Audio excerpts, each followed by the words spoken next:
Okay. They're not on wheels. Okay, okay. And I'm going to swing up into mine, and we're going to get started. Is that right? Is that all right? Jason, you ready, sir?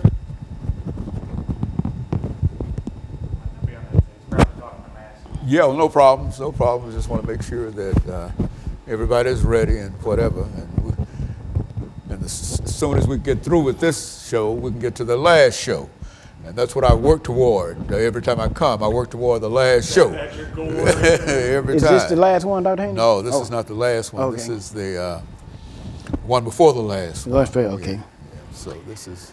You know, Dr. Haney, I've lost about 20 pounds. I can tell. I can tell. Feel much better. Uh-huh. Mm-hmm.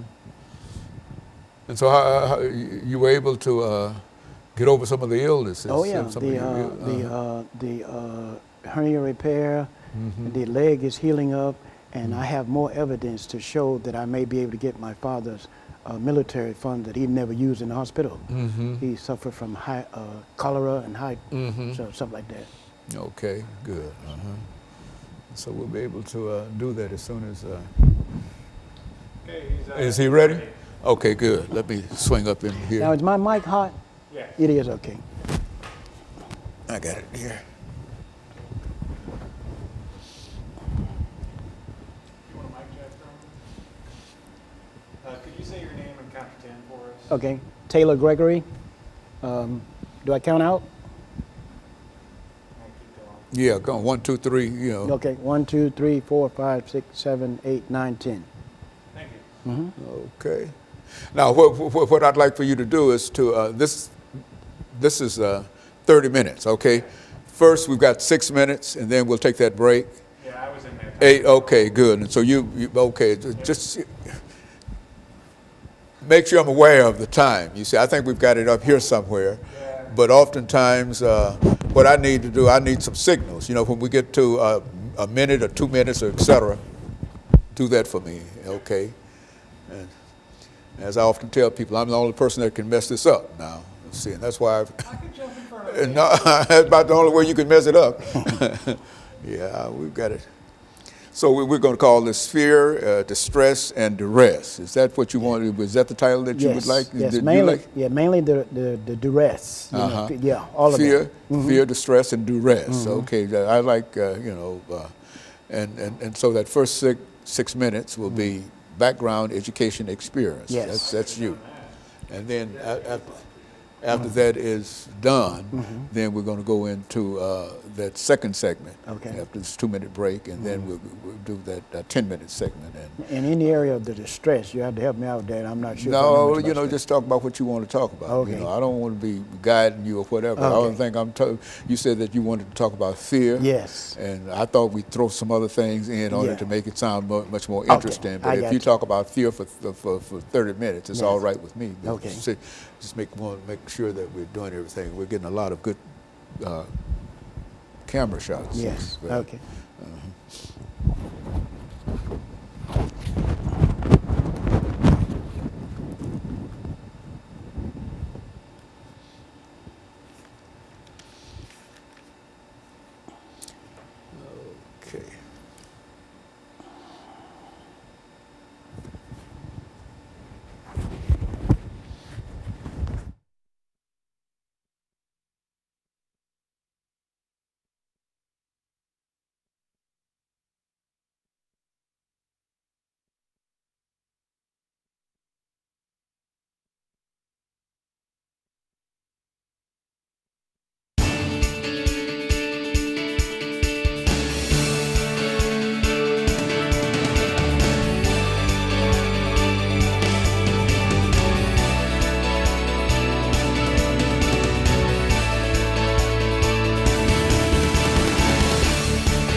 Taylor first. Thank you and welcome to the show this morning.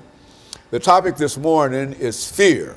And we have with us to talk about fear this morning, Gregory Taylor. Gregory Taylor has been with us on a number of occasions, and I don't think that he's a stranger to many members of our audience. And so let me welcome you, Brother Taylor, to the show this morning and tell you how delighted we are to have you, and to also let you know that some of the things that you've talked about earlier on this show, yes. People have been very, very complimentary in terms of some of the things that you've said. And that's what I'd like to do today. I'd like to talk about a very, very important topic that you said that you wanted to talk about in a real sense, and that is fear. Yes. And so let's start off by first giving us some information in reference to your background, yes. your education, and some of your experiences, and then during that second segment, we'll have an opportunity to start with fear, distress, duress, all those negative kind of things that help to lead people into wrong direction. So let's start off from that perspective. Okay. Well, I'm a native of Tuscaloosa, Alabama, and my name is Taylor Gregory. Last time I used Gregory Taylor, and that's a representation of a lot of the fears that I have grown up with. And I'm from Tuscaloosa, Alabama, went to school at Selma University, and my father was roots were in San Salvador. My mother was Choctaw and Blackfoot Indian. We went to school in the Tuscaloosa County High Schools, and went to Stillman College, University of Alabama, and then we transferred to Selma. But I just have had special interest in personal development and turning my life into my product. Those kind of things have been my goal. Whatever it is that I have lived, I have wanted to develop my ability to speak in order to share it with others, so that others can grow and see things in their life that they may have never thought about. And so you feel that for some reason that you've been hampered in a real sense, your own personal development through what you consider to be fear. Now, why don't you explain that to us? Okay. How does that happen? Okay. I consider myself to have grown up on what I call a duress diet, a diet of fear. Being the youngest son on the 4 girls, I have been fed fear through the sounds in their tongues of their voices. And it has taught me how to make distinctions between their sounds. Their words can be appropriate and their sounds can insult you. And being the youngest son on the 4 girls, it got my attention when I was young how my mother would speak differently when she spoke to a Caucasian male, and she spoke differently when she spoke to my father and I. So I began to inquire to Caucasian males as well as females what was the reason for the difference, that type of thing, you know. And I never forget in the law library at Georgia State University when I first discovered the word duress. It means you raise a child with a threatening fear. And so I've been fed that, and it's been to the degree that I have not known how to know what it was not, you know, because it has just been on me so long. And then there was a sister who shared with me once. She said, Gregory, she said, if people sense that you're fearful, they will turn it on you. I said, well, y'all kept the fear button on me all the time. I never knew how to not know fear. Exactly. So I have a wonder if it's a mystery to me. I'm curious about it and things of that nature. But most importantly, through sound, my uncle told me that my mother fussed a lot when she was pregnant with me. She also did some, she said she was suffering from malnutrition. So all of these things affect a woman when she's pregnant. Even after she's pregnant, she carries memories of having been hungry if she was pregnant. It echoes in the prints of her voice and these type of things. So these are some of my experiences in that area. And so in a real sense, you think that you're really living a life that has already been laid out for you in terms of your earlier experiences, even in the womb. Yes. In a real sense, I think that that's what you essentially what you're saying. Is that what exactly, Dr. Haney? And I borrowed the quote here of Sir Winston Churchill. And he said that the further one can go back, the further forward you can see. And that is very true in how our young people today. And I tell you what we'll do. We're going to take this first commercial break, and then we're going to come back and pick up at that point. Okay. And we'll be back with our audience following this very, very short commercial break.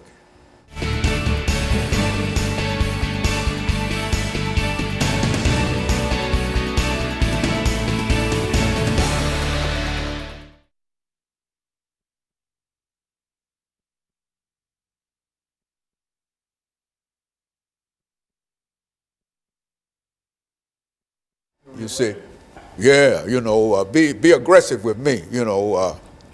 Yeah, do like that. Because if you lay back and just sort of throw it up, then I can't catch it. But pamper me. You know, like I was saying earlier, pamper. Okay, no problems. Okay, very good. So we've got, this is our second segment, and we've got 8 minutes in this segment. And so we're going to start off the same way, and I'm going to introduce you. And you said Gregory. Taylor Gregory. Taylor Gregory. Yes, yes. Now, and I'll explain that. Can you explain Yes. that to you? Would you Yes. like to explain that now Yes. to us? Because, Yes. I mean, that's an odd thing to me. Yes. Because I thought, and after knowing you for so long, Yes. I thought you were Greg Taylor. That's in Alabama. And well, you don't mind explaining Not that? at all. Yeah, because Okay. Are we ready? Okay. Okay. Okay. Yeah, because and It so is true. It is Greg Taylor, but it's a reason for that, and I'll explain. It's yeah, all well, connected. yeah, because Okay. you know it got me kind of confused. I thought you were Greg Taylor, and you're Taylor Gregory. I am Gregory Taylor in Alabama, but in Tennessee, I'm Taylor Gregory. Okay, well, you're gonna have to explain it because you've been with us on so many occasions, That's you know, right, and that's so right. so I've thought of you've been Gregory Taylor. Okay. Okay. It's the same. Okay. Can I be Gregory? Can you be Gregory Taylor here now? Or Yes, what? yes, Okay, and then yes. you explain it Okay. right to me because that's sort of.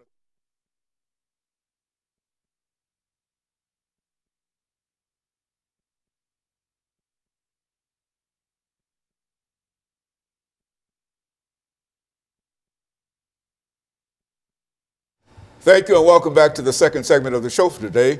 The topic is fear, and we have with us to talk about fear, Gregory Taylor. And I think that Mr. Taylor has been Gregory Taylor with us each time that we've had this show, but now I think he has some additional information to add which might constitute part of the title of this chapter today, something that has to do with fear. Is that Yes. right, Gregory? That's exactly well, right. why don't you talk Okay. to us from that perspective? Sure. And Dr. Haney, the reason I've started to use the name Taylor Gregory, Gregory Taylor in Alabama and in my family, they learned to use sounds. They hardly ever pronounce the name Gregory correct. They used the second G was always sounded like a K. Greg, Greg, you know, Greg, Greg, you know, and all of this was designed to strike fear or to control you, this type of thing. And so after studying it and hearing these different sounds in their voice, it taught me to learn to interpret their sounds, forced me to try to learn to outthink them, these type of things like that, or to think ahead. And so when I say Taylor Gregory, it's a different spin on it. I'm leaving the Gregory, sort of putting it last to explain it later. But it's also connected to this subject today, having grown up on a diet of duress, you know, a duress diet. And it's like all of the sounds that you've heard of your life coming from the women in my family, it has taught me how to make the distinction in the sounds of voice. And the Bible tells you in 1 Corinthians 14, chapter 6, 7 and 8 verse, that things that are dead can give sound. But how can you make a distinction between the sounds?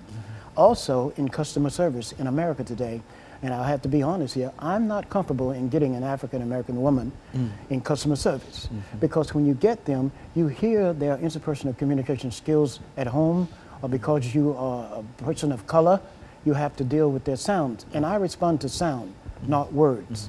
And to get my mother's attention, when I discovered the word duress, I sued her and charged her with duress, but the purpose of it was, this was the only way that I was able to get her attention. And I had heard her come home from court, and her girls would discuss how she had manipulated the judge and different things of that nature. So today, one of the delights of my life today is to hear the voice of the new Attorney General. Her voice is so clear. To me, it has put all the other American African women voices on trial because there's so much manipulation in the voice. And I did a study on the telephone, and I thought Booker T. Washington had the first telephone in Alabama, but I discovered it was the Dinkins family in Selma, and they helped to form the Alabama government. Most of them went to Oberlin College. And saying that point to make this point, our telephones, I believe, were more used for deceptive purposes instead of just straightforward business. And then if they Dinkers were the first to have a telephone, who were they talking to? Who wasn't other than African American. You know, they were talking to the people who they had been educated to help the American government, to community, to make life better, or to pursue life, liberty, and happiness, and those type of things.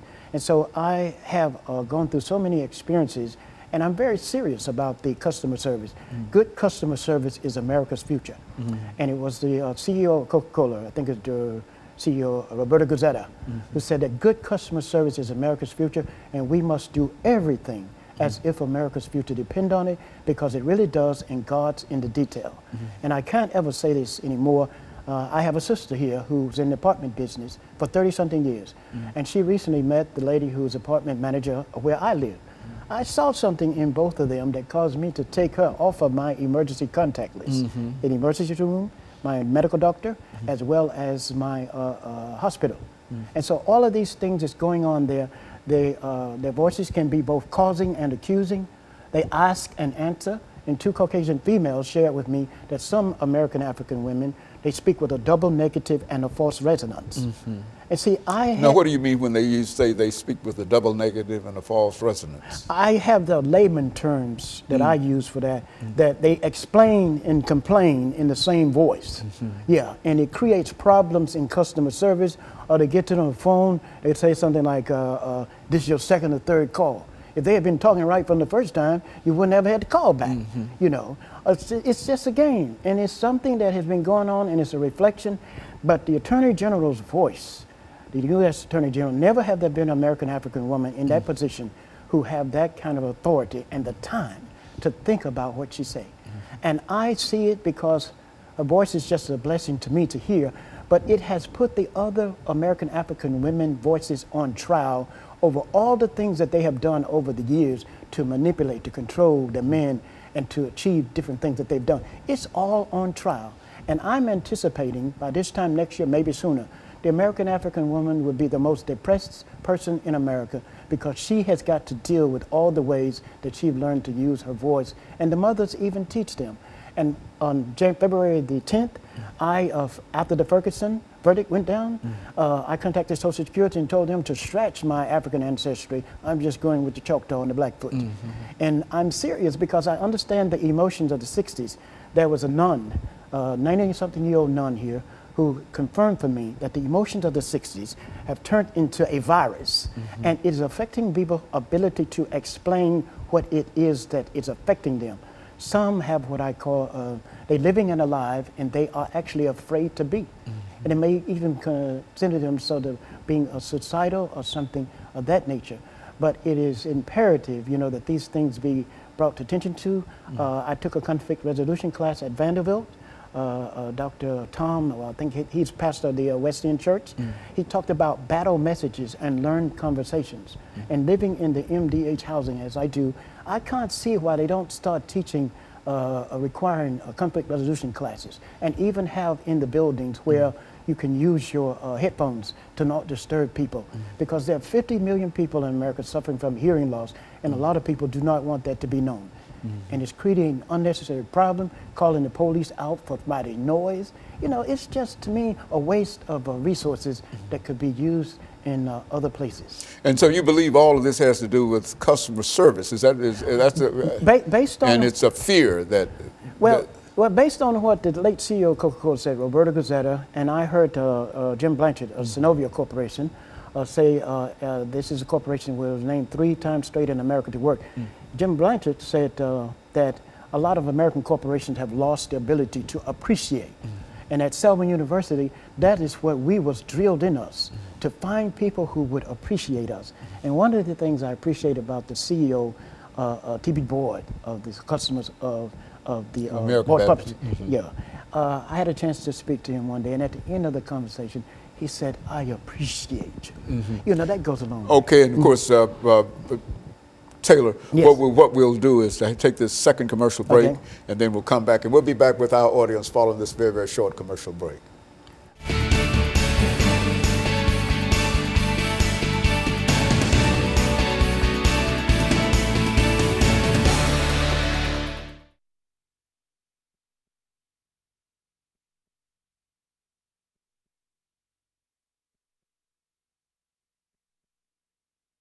Got 10 minutes. Okay, yes. Okay. Okay. And so I'm going to start again now. Okay. Now, are you still Gregory Taylor or Taylor Gregory? Either one, Dr. No, Haney. I can. Well, I'm just using Taylor. I'm using Taylor Gregory but you can use. It's a pseudonym. Is that what you said? No. Actually, what it is, people who you pronounce Gregory very well, but there are people who do not pronounce Gregory very well, and it tells me what's thinking and going on in their head. If you don't pronounce Gregory well, it tells me how confused you are in your head. I know what he's talking about. You do? There's a lot of people that say thing, but there's a lot of people that say think. Yeah, that's right. But for you, Dr. Haney, you say the name Gregory very well, so that's fine. I'm just using it differently here. Well, I know, but I'm trying to introduce you dealing with this show. You see, but go ahead, use okay, it. Yeah, Gregory Taylor, that's fine. Professor Gregory Taylor. You know, I call you professor because that's what you're doing. You're teaching. Research, I'm really a researcher, but that's good. Professor, and et cetera, and et cetera. Yes. And that doesn't necessarily mean that you're connected with an institution right. as such. That's You right. can be a professor and profess. That's right. And to talk about something. That's right. And not bragging, Dr. Haney, I am of the persuasion that I'm under the influence of becoming the next J. Paul Getty. Well, I don't know about that. I don't even know how to handle that. You see, but well, I just thought I would say. Yeah, okay. Okay. 30 seconds. Okay. Okay, so we got 10 minutes, and so I'm going to introduce the topic again, and then talk about fear. Yes. And the rest. Yes. Yes. And to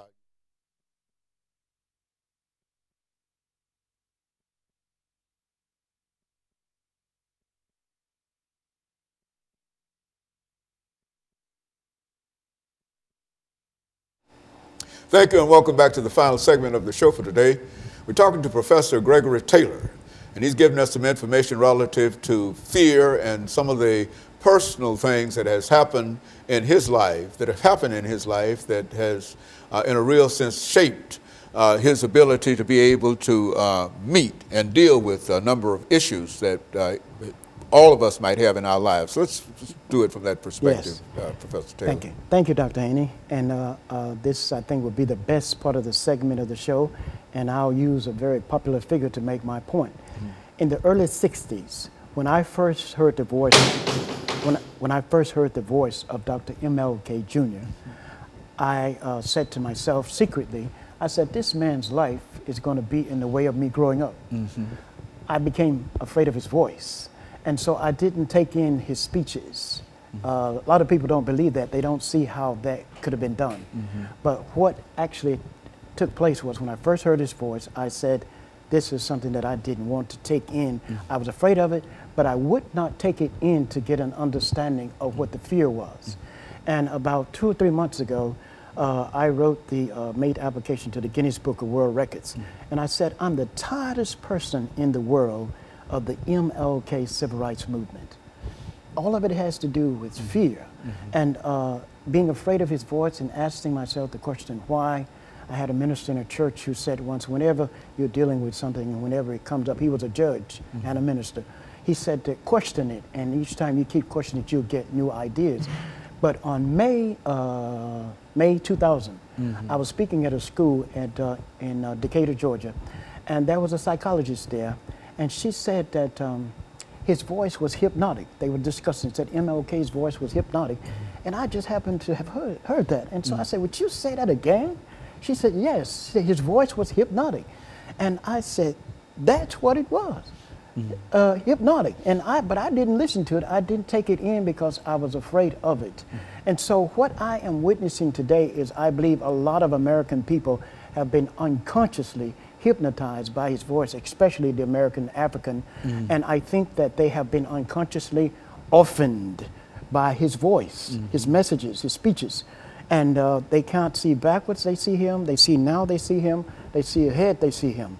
And I believe that this is only going to lead to more what I call adult incubators, jails, prisons, that need to be built on historical black college campuses, in particularly Morehouse, who he was the alum that used the jail more than anybody else to get rights, and he got them the wrong way. And even in Birmingham, there are a lot of preachers who have to go to jail in order to get an understanding of the letter that he wrote in the Birmingham jail. I got in touch with the 8 ministers who wrote the letter to him and got their opinion of it. And they told me that They told him that they admired what he was doing, but they felt it was too soon. And to bring it on, make a main point, my life I learned through the Vanderbilt program, the Ocean Learning Program, that my life is a counter-narrative of MLK. I made sure that everything that I could find that he did wrong, I made sure that I did that right, because we lost our... Now, what were some of the things that you consider that he did wrong? Well, from what I understand, that nonviolent civil disobedience was not the best method for getting rights in this country. And the evidence is on the wall now. You know, you didn't do that. Dr. J.H. Jackson, in the book Unity and the Conflict of the Black Leaders, by Peter Parrish, a professor from Vanderbilt. I know him. He said that, Dr. J.H. Jackson said that even though nonviolent civil disobedience was not violent, it caused violence, and that it would eventually lead to overthrowing the American government. And I believe that the MLK, Dr. MLK Jr., his purpose, from what Dr. Jackson said, was to overthrow the American government. That has backfired. Do you think that it was to overthrow the government or to make the government responsible in reference to the needs of the African American and the needs of the population? That is the 13th, 14th, 15th Amendments. Would that be to support that? Would that be to overthrow the government, do you think? Well, I would have to speak from the point of protests and production. If they had went the route of protests, production, I believe, and if they had gotten May 17th as our first national education holiday, which should have been done. A lot of people don't know that. The MLK holiday should not be our first national holiday. And personally, I believe that they should move the monument in Washington to Atlanta, because I believe it's deceiving the American people. They have been unconsciously hypnotized by his speeches or his DREAM, overthrown. There's more jail cells in our young people's mind than brain cells as a result of the 60s after 50 years. And one leading minister here, been in the pulpit about 50-some years, said that in Washington, D.C., when they celebrated the March on Washington, that they were making the wrong speeches and singing the wrong songs. And I couldn't believe he said that. No, well, I can't believe that you're saying some of the things that you're saying here, too, in reference to that.